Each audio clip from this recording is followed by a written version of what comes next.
record, and then let's cover you up so I can't see my face.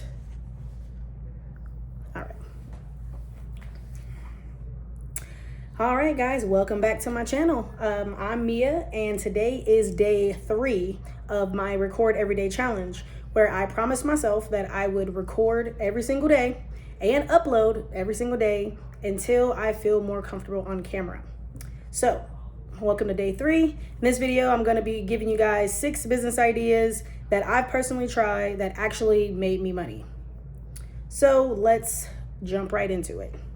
So the first way I ever made money outside of a regular 9-to-5 job was with real estate wholesaling. So for those of you who don't know what real estate wholesaling is, it's basically when you are searching for distressed properties or motivated sellers, as they're called, people who are going through foreclosure, divorces, people who inherited properties, properties that are just dilapidated and just really bad condition. Just, someone who needs to sell. They're gonna more than likely lose the property by foreclosure or some other means if they don't sell. So typically what happens is they sell to investors. These are where 90% of investors who do fix and flips, this is where they get that from. Or that's where they get their properties from to do a fix and flip. So during this time, I was living in California, and I was really into real estate investing, like just looking at all the different strategies of, what I can do. And real estate wholesaling kind of spoke to me because it was a strategy in a business that toted that you can basically start like with no money. And there are ways that you can start literally with no money. I mean, you can do door knocking. If you have the guts for that, you can do what's called driving for dollars, which is where you basically drive around your neighborhoods or any neighborhood you decide to farm, and you look for distressed looking properties that have like really high grass, or houses that just look disheveled, like someone either it's vacant or they're just like kind of just not taking care of the property. And you take down the address, and you skip trace it, which does cost a little bit of money. Or you can actually put a letter or something like that right on their door or whatever. So there's ways you can contact the seller or the homeowner. But typically people buy lists and they market to that list with postcards or letters or, robocalls, text messages. I've done like the text thread or whatever. The text drip is what it was called. And you're just running through like as many no's as possible until you get to that yes. So what happened with my particular deal was, again, the reason I mentioned California is because real estate there is very expensive, and it's expensive today, but it was even expensive back then, several years ago.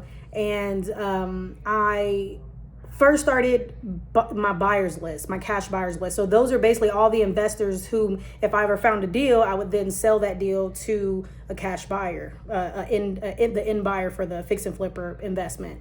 And so I had a list of people that, wanted me to send them deals. And then I came across I'm not sure if it was like a Facebook thread or somehow online, I forget the specific details. I came across this guy who had a deal that he was trying to, get closed, and he was, having no luck with it. So basically what I did is I partnered up with him. I told a few of my buyers like, hey, we're showing this property on this and this date. And I got lucky. My buyer bought the property that the other, guy and gal were selling. And I made a commission split, basically like a JV deal. They're called JV deals. I made, like $2,500 by just bringing the buyer to the table. I didn't even know the buyer. I didn't know them personally, never met them. I didn't even know what they looked like when we went to the property. We just all kind of showed up, and the deal went well. And the people on the other end, they paid me out, and it was great.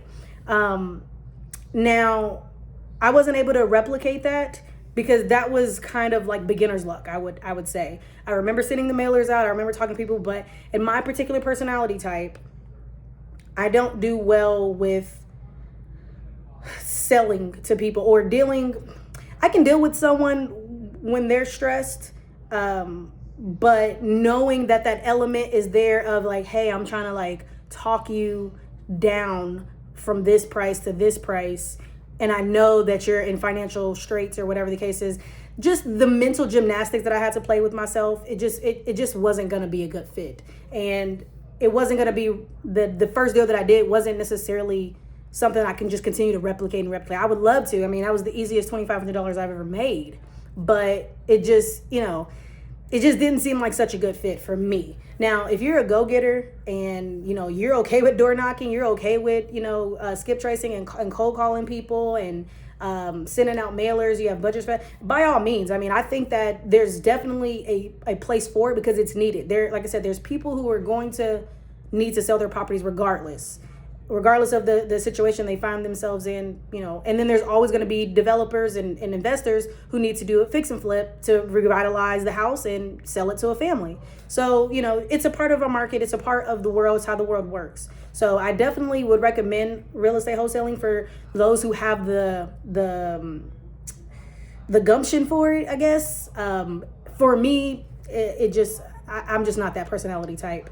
So it didn't work for me. Or it worked for me, but it wasn't going to be a sustainable business. So that's why I stopped doing that. The next business that I started after that was, as I mentioned in the video from yesterday, a car dealership. Me and my husband, as I said before, we met each other at CarMax. We both worked there. He worked in the business office. I worked in sales. And he also loved cars and is good mechanically. So we opened up our own dealership. And we started selling cars. We actually first started our dealership by selling like, really small cars, really cheap cars rather. Like I think our first car was like $500 and sold it for like $1,500 or something along those lines. Our goal was not to sell regular cars. As I mentioned again in the past video, our goal was to be more of a boutique and sell more like specialty cars, sports cars, that we could source because we had access to all the auctions in Southern California, and that's a lot of cars to have access to. Southern California is probably one of the most major markets for cars, so we had access to thousands upon thousands of cars, and every once in a while we came across a really cool car that we could have purchased and held and sourced the right buyer for and sold. But as I mentioned, dealerships are a lot of overhead, so this business is not something that probably would have been really sustainable without a lot more debt than we already had. We had flooring companies, which is basically like how you would purchase vehicles, or like a lending company for car dealerships. But we would have had to really push the mark on that. So it did work. We sold cars, but again, it just wasn't sustainable. It was very hard to grow, very hard it would be very hard to hire. To have someone go to auctions for us and pick out viable vehicles. And that was even hard for us to do. And again, my husband is super technical and savvy when it comes to cars. And sometimes we still got burnt on going through auction and running through a car that looked good on the surface and really wasn't. You can't test drive the car. All you can do is get in the car, start the car up if there's keys available. Sometimes there's not even keys. Sometimes the car is dead. But if there is keys there and you can start the car up, but that's about all you can do. You can plug in your little OBD or whatever monitor to check if there's engine codes, but those can be wiped. So, it just was a lot. It was a lot. It was really fun because I got to do it with my husband and we learned a lot and we had a good time together. But would I start a dealership today? Absolutely not. So that was number 2. Next up is Amazon FBA, actually. I did do Amazon FBA. Funny enough, I did it because I was trying to supplement income while we had the dealership, because like I said, we had bills and we weren't working regular jobs, and I was trying to figure out another way to bring more money to the table. And I came across FBA, and it was really popular back then. There was a lot of channels, like YouTube channels, covering it and telling you kind of what to do and how to find products and things of that nature, similar to the drop shipping phase of the internet. But I did do that. I sourced products overseas. I think I sold baby blankets, and I sold back then reusable straws, like those metal straws were really big. So I sold those as well. And I got some traction. I got some sales. But once you add up, you have your inventory, and then you have Amazon storage fees for that inventory. Then you have the biggest expense of all is actually Amazon's ads. And if you don't pay for ads, then you kind of just get buried. As you know, there's thousands and thousands of other sellers. And oftentimes you guys are selling the same thing too. So that was my mistake. I don't think that I chose the right products. In hindsight, I think that Amazon is best as a sales channel and not as a business itself. If you were to make your own candles, let's say, for example, and you had a following, you had your Instagram following, a YouTube following, whatever the case is, and you already kind of was doing your own thing, you had your own website, your own, main base, and then you added Amazon FBA in there as an additional sales channel for you, perfect, great. That's exactly what I would do if I were to do it all over. Start with your main customers first, your target, have an audience or a base first, and then use Amazon as like an extra leverage, because you can also get your store removed. You can get deactivated on Amazon, and sometimes I've heard of stories where you get deactivated for no reason or for some small mistake that you didn't know about. So I'm not a fan of putting all your eggs in one basket for business purposes. You should have your own client base and then use Amazon and Etsy and all these other things as additional sales channels. So what I did like about it is, it's super easy once you, like, if I had a winning product, for example, and I could just, buy that product, have that product from the supplier sent directly to Amazon, because you can kind of teach them how, that flow works, have it sent directly to Amazon, and Amazon handles packing, shipping, sales, customer service, everything for you. I mean, it could be really passive if it was done right. But again, you're 100% tied to Amazon, and you don't have any control really over your business. And like I said, those Amazon ads are like paying for ads, and it was tough. It was difficult. So I probably wouldn't do it again. Again, I'm not really that much into physical products anymore. I think that physical products can be a great business, but for me, I just feel like I've been there, done that. I've done it too many times that I'm just kind of tired of wasting money on product. It would have to be something like, I don't know, something that just like kind of can't fail at this point. But that's why I stopped. I stopped because it just really wasn't profitable. After inventory, after all the fees and ads, it just wasn't really profitable. It didn't make sense to continue doing it. So I didn't. I quit. And again, I would only recommend it if you already have a business, you already have a viable business, you already have product that you have, and you can just add Amazon in there as like an extra revenue source. Just make sure you know your math, know your numbers, know your math, and make sure that it works out for you. Real quick, I would like to mention my app that I have, Recipe Muse. Sorry about that, guys. I keep getting all these notifications. I should probably go on like airplane mode or something, right? I'm gonna do that next time. So Recipe Muse is one of the businesses I'm currently building in the SaaS space. I actually created it because I personally just wanted a place to store all of my recipes. I build a lot of recipes on ChatGPT. It helps me calculate my calories, my protein, all of that stuff. So I built the recipe. I'm able to copy and paste it quite easily in there, drop it into Recipe Muse, have pretty Instagram type pictures of like all the different menu items that I have or recipes that I have in there. So I can just easily like, okay, orange chicken, that looks good. And I hit that and the whole recipe populates for me. So if that's something that you guys like, I decided just to share it with you guys because it was something I'm already using. I've already built it. So I figured, why not? So if that's something you're interested in saving your recipes all in one place in a quick, easy format. It does have some AI capabilities in there, parses the recipes for you. Again, if you just want to organize your recipes, you can also import right from URL from other websites and stuff like that you find recipes on. And it, like I said, makes it nice and seamless. It also has a meal planner, which you can look at you can plan your entire week out for your meals. And it also automatically uploads a shopping list for you. And it actually ties each ingredient to your shopping list so that you never forget, why do I have green onions on this list?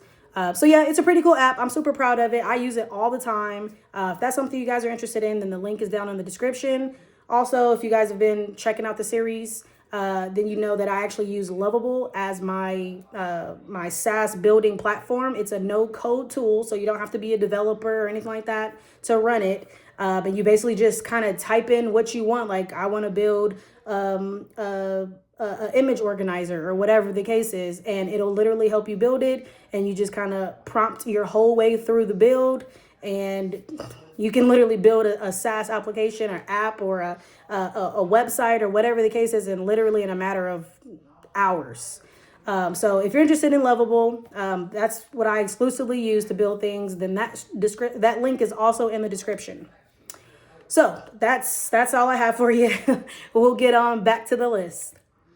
All right. So the fourth way that I have made money on, or not necessarily online, but outside of a job, is traditional real estate.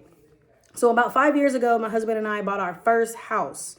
We purchased that house as an owner occupied, and we house hacked it, meaning we bought it with the owner occupied loan terms, which means a lower down payment and lower interest rate than a traditional investment property. We lived in it for a year. We actually fixed it up. It was, it was really outdated and just, needed a bunch of work for us to, really be comfortable there. So we did upgrade it, and then we lived in it for a year, and then we rented it out. And because of timing, we actually profit pretty good on that first rental. And then from there, we just kind of did that over and over again. We actually started buying duplexes after that. So we bought a house and a duplex and a duplex and another house and another house. But, whenever there's a opportunity for us to buy a duplex or a multifamily, then we will. But that's kind of, where we are. Every property that we own is profitable.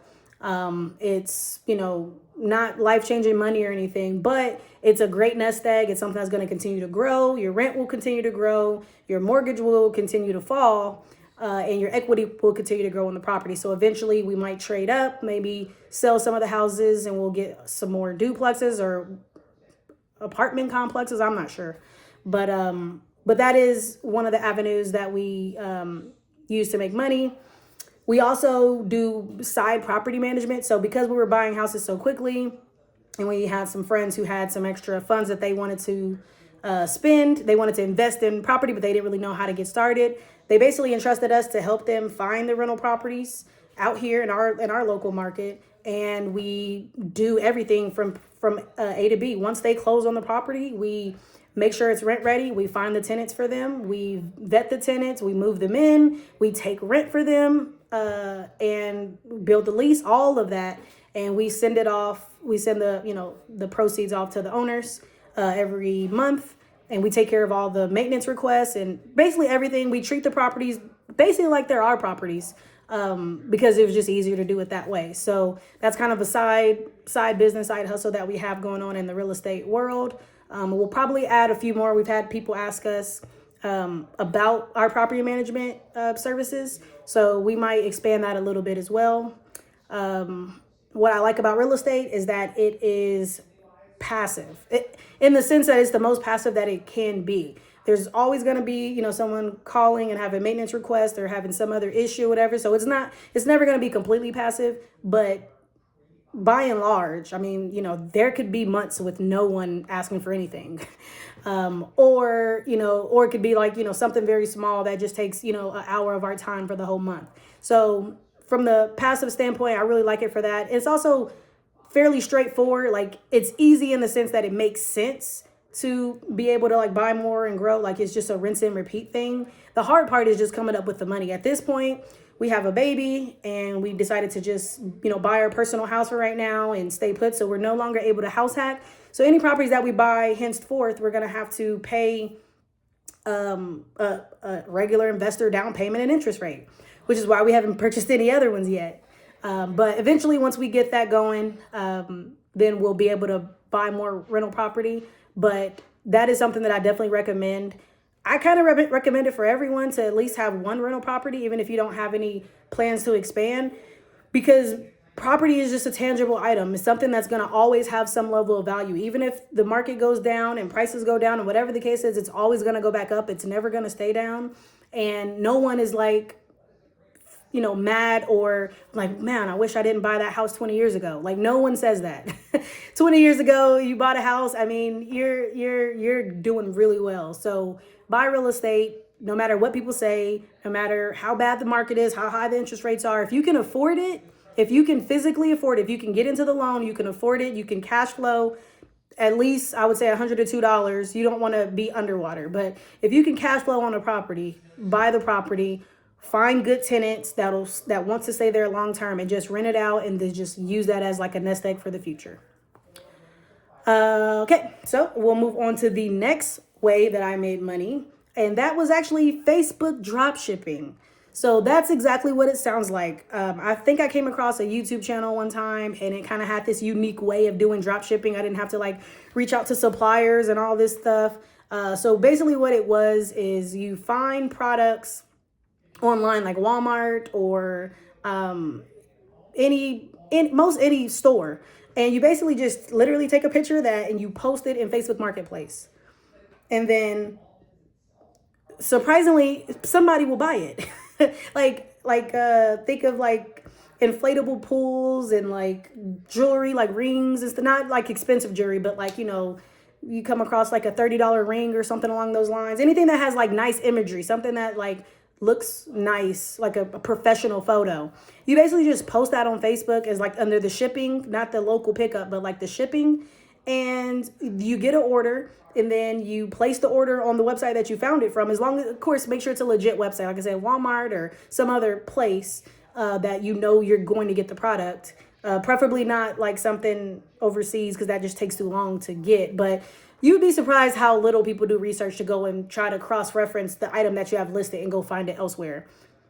I'm more of a savvy person, like in shop like that. Like I'm gonna like look for stuff, but a lot of people don't. A lot of people just see that, they impulse buy it, and then they just, go from there. So basically, once you place the order, you're actually gonna put in the customer's address, and you're just gonna simply have the item shipped to them.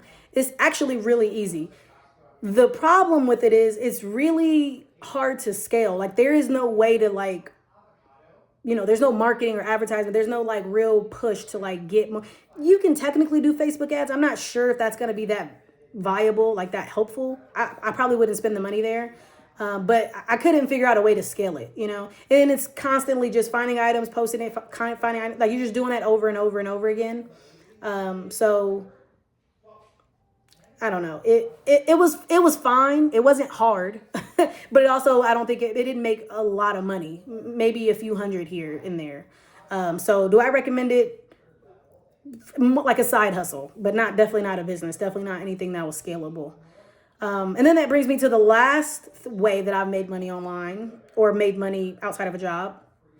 And that is actually an eBay store, reselling, liquidation items. So I don't know about you guys' market, but here, and I think in like California, like other places that I've been, liquidation stores are popping up everywhere. They're either called liquidation stores or bin stores. We have a really cool one here that they're only open like on Monday and Tuesday, I think. And they have like a crazy sale on Monday, where it's like I think they're like 50 cents. And I would go, and I go there when they open. They have a long line for people to come in, and it's like Black Friday every day there, or on Mondays at least. And you just go in, and they just have all types of random stuff. Some of them are Amazon returns. Some of them are I don't know, just liquidation piles. Maybe they bought online. I'm not sure, but they had just all types of things. And I had this streak of luck where they, for whatever reason, had a lot of pregnancy tests, like the legit, the First Step or Blue, I can't remember the name, but the legit pregnancy test, like the brand that you're thinking of, they had like a lot of them. And I mean like hundreds of them. And for whatever reason, I just had the bright idea to like buy them all. Like I bought like 100 of them, right? And then I posted on eBay as a lot, like a wholesale lot, like buy all 100 of them. And it's so like that. It's so fast. I was shocked. And I did that like 3 times. Like it was like 3 or 4 weeks in a row where they had all these pregnancies, and I would just like grabbing them. People in the store were like looking at me crazy, like, what is she doing all these pregnancy tests? And it got to the point where people started like finding them for me in the store and putting them in my cart. It was pretty cool. But yeah, so I sold stuff like that on eBay. I sold kids' toys. I came across this one kid's toy that I think I bought at one of the stores for like 20 or 30 bucks. And I sold it for like $150. That was really cool. Oh, my other biggest come up was I was at Salvation Army. Yeah, so I would go to like Goodwill, Salvation Army, stuff like that too. And I came across this camera strap. and I didn't recognize the brand. I actually really liked photography, but for whatever reason, I just did not know this brand. But I just thought that the case looked nice. It was like a over the shoulder camera case. It was like nice leather. It just, it looks good. So I bought that, I think, for like $1. And I looked that thing up and it was worth $200. And I sold it on eBay for $200. So that was that was crazy. That was literally the most fun business that I've ever been in, was that. Now, what I liked about it was actually doing that, like treasure. It was basically like treasure finding. What I didn't like about it, was, again, it's hard to scale. You have to, use all your time and energy. I was doing this right before I got pregnant. So I had about, I don't know, maybe like 3 or 4 months of doing this, and I was having a really good time. And then I got pregnant, and then my first trimester being pregnant, I was like sick. Like no energy, nauseous all the time, just didn't want to do anything. So I basically just stopped doing it.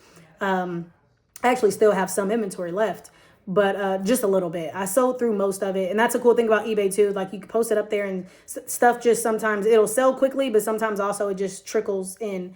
And that's another issue with it. You have to front load your inventory. So you have to like buy things and you don't really know for sure if they're going to sell or how much they're going to sell for. All you can do is kind of do your preliminary research in the store. You basically scan it with the eBay code or the eBay barcode scanner, or take a picture of it. Oftentimes I have to take a picture of an item and then look it up on eBay to see if how much it sold for, and look at the actual sales history, not just what it's listed for on eBay, but what the actual sales history shows you of that product, to see when's the last time it sold and how much it sold for. That's how I would pick my items, and for the items that I could find.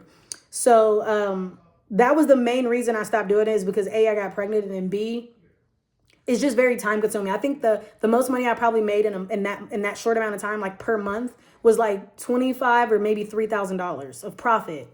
And that was pretty good. But again, it still took a lot of time. And then you have to still do the packing and shipping. Once somebody buys the item from you, you pack it up and then you pay for the shipping, and then you drop it off at USPS or UPS or whomever you use. So it just took a lot of time, and overall, especially with having a baby, it just wasn't going to be feasible for me to continue on doing that. But do I recommend it? Absolutely. It was super fun. It's decent money. I still don't know exactly. I wouldn't know how to tell you how to scale it. So you could be making, $5,000, $6,000, $7,000. I feel like that's more of like replace your salary, replace your income type of money. You'd have to find like a wholesale item, like how I found that pregnancy test thing. You have to find like a wholesale item or something that you could consistently get and consistently sell in order to make real replacement income money. So I would recommend it if you just want to make some extra money. I probably wouldn't recommend it if you wanted to start a real true business. So that's it. Those are the 6 ways that I have made money. I don't know. I guess my takeaway is I told you which one is the most fun. That was eBay. I told you the one that has the most profit potential, I would say, is probably wholesaling, real estate wholesaling, and maybe FBA if you really know your numbers and get that right. But the most secure and steady way, and the way I recommend the most, is actually just investing in real estate, buying some rentals. If you are able to house hack, where you buy the house with a low down payment, 3% down, and then you live in it and then rent it out. If you could do that just a few times, then you'll be set. So that's really it. That's all I have for this video. If you guys have any questions for me, then comment in the comment section below. Don't forget to check out Recipe Muse and Lovable. Those are in the description, or in the links are in the description. And yeah, that's it. Also, if this is something that you guys are interested in, listening to business ideas or things that I've done relating to business, then go ahead and subscribe and hit the like button. I know it's supposed to help the channel grow. I'm on this journey with you guys, so we'll see. But yeah, that's all I have for you guys. So thanks for watching, and I'll see you tomorrow.